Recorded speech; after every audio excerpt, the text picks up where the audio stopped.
لبيك اللهم لبيك لبيك لا شريك لك لبيك إن الحمد نحمدہ ونصلی علی رسولہ الکریم۔ محترم ناظرین، اس بات کو غور سے سمجھ لیں، ہم لوگ یہ حدیث بار بار سنتے رہتے ہیں، مسجد حرام میں ایک نماز کا ثواب 1,00,000 کے برابر ہے، اور اسی طریقے سے ہم لوگ یہ بھی سنتے رہتے ہیں مسجد نبوی میں ایک نماز کا ثواب 50,000 کے برابر ہے۔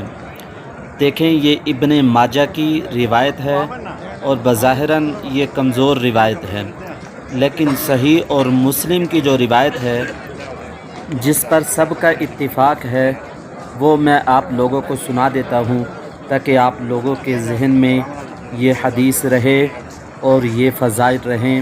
جب آپ لوگ مکہ مکرمہ میں آئیں تو یہاں جب نماز پڑھیں تو یہ فضیلت آپ کے ذہن میں رہے، اور مدینہ منورہ میں آئیں تو مدینہ منورہ کے اندر نماز پڑھنے کی بھی فضیلت آپ لوگوں کے ذہن میں رہے۔ تو یاد رکھیں محترم ناظرین، مسجد حرام میں ایک نماز کا ثواب 1,00,000 کے برابر ہے، لیکن مسجد نبوی میں ایک نماز کا ثواب کتنا ملتا ہے آپ لوگ غور سے توجہ سے سن لیں، انشاءاللہ فائدہ ہوگا۔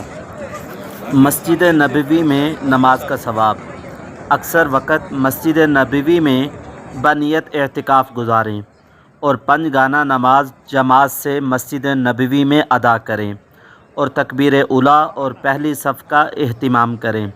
مسجد نبوی میں ایک نماز کا ثواب بخاری و مسلم کی روایت کے مطابق 1,000 سے زیادہ ہے۔ عن ابی ہریرہ رضی اللہ تعالی عنہ قال قال رسول اللہ صلی اللہ علیہ وسلم صلاۃ فی مسجدی ھذا خیر من 1000 صلاۃ فیما سواہ الا المسجد الحرام، متفق علیہ۔ یہ آپ لوگوں کو حدیث بھی سنا دی ہے میں نے۔